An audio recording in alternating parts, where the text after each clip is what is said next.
À quelques mètres de moi se trouve la Kaaba. Mais ne soyez pas étonnés si je vous dis que la Kaaba sera complètement et totalement détruite. Et ça fait partie des signes de la fin des temps. C'est qui nous l'a dit? As-Sadiqul Masduq, alladhi la yantiqu anil hawa, Muhammad alayhi afdalus salati wa askat taslim. Mais qui va détruire la Kaaba? Et pour quelle raison? Avant cela, permettez-moi de vous donner des informations afin de découvrir ou redécouvrir des éléments essentiels et importants à connaître par toutes et tous. Déjà, la Kaaba, vous savez que c'est la première demeure, la première mosquée qui a été édifiée, construite. Allah dit dans le Coran: Inna awwala baytin wudi'a lin-nasi lalladhi bi Bakkata mubarakan wa hudan lil alamin.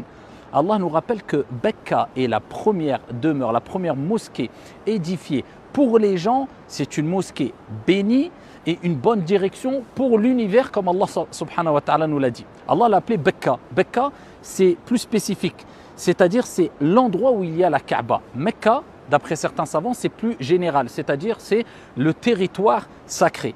Et Allah nous rappelle que c'est un endroit béni. Pourquoi? Parce que les bonnes actions sont multipliées. Et c'est la terre la plus aimée par Allah subhanahu wa ta'ala.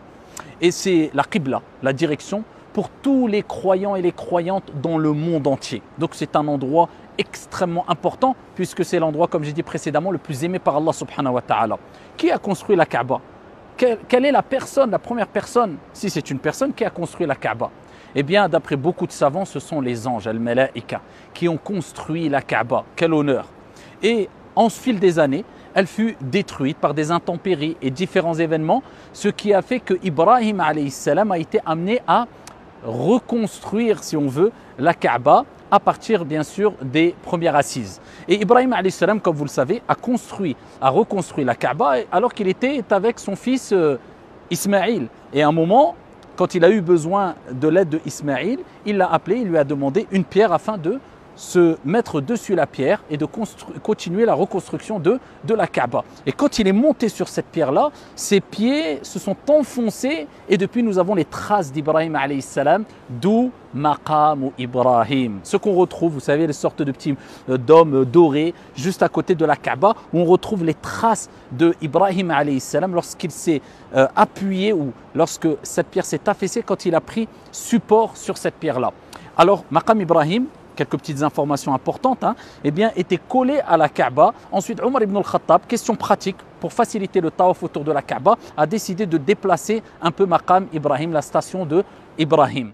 Donc Ibrahim alayhi salam a reconstruit bien, la Kaaba. Ensuite, les années sont passées et elle fut dégradée plusieurs fois, la Kaaba, jusqu'à ce que, projetons-nous directement à l'époque des Quraysh, dans l'époque pré-islamique, dans le Jahiliya. Il faut savoir qu'ils faisaient tawaf autour de la Kaaba, mais ils étaient rentrés ou tombés dans l'idolâtrie. Ala kulli hal, ils donnaient beaucoup d'importance à la Kaaba.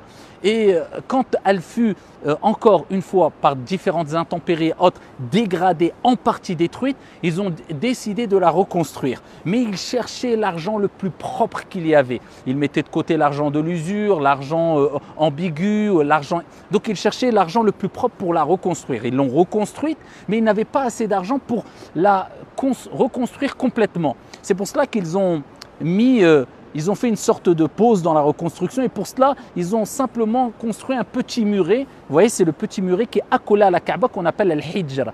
Et sachez que quand on est dedans à l'intérieur de l'Hijr, c'est comme si on était à l'intérieur de la Kaaba parce que cela, normalement, fait partie de la construction de la Kaaba. Mais ils n'avaient pas assez de biens pour reconstruire complètement la Kaaba. Et depuis, la Kaaba est restée comme cela. Alors, quand on parle de la Kaaba, il est important aussi de parler de la pierre noire. Et la pierre noire, c'est une pierre du paradis qui était aussi blanche que le lait. Elle était blanche, mais de par la cause des péchés des enfants d'Adam, elle est devenue noire, ce qui nous rappelle que les péchés noircissent.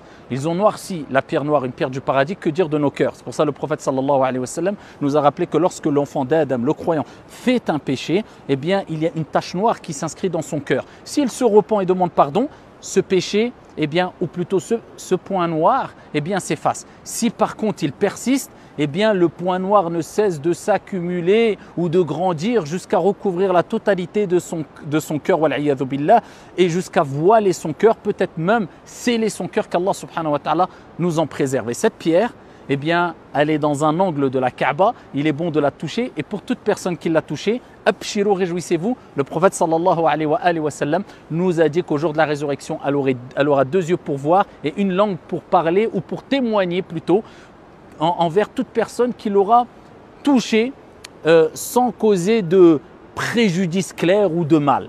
Donc, elle témoignera au jour de la résurrection. Maintenant, que dire sur les mérites quand on tourne autour de la Kaaba? Le tawaf, on fait 7 tours autour de la Kaaba. Et ensuite, on fait 2 rak'at derrière Maqam Ibrahim. Eh bien, cela suffit de rappeler le hadith où le prophète nous a dit que toute personne qui fait at-tawaf autour de la Kaaba aura la récompense de celui qui a affranchi un esclave. Imaginez-vous un esclave qui est esclave tout simplement, ça suffit de dire cela, et qui souhaite qu'on l'affranchisse, qui retrouve sa complète liberté. Et c'était un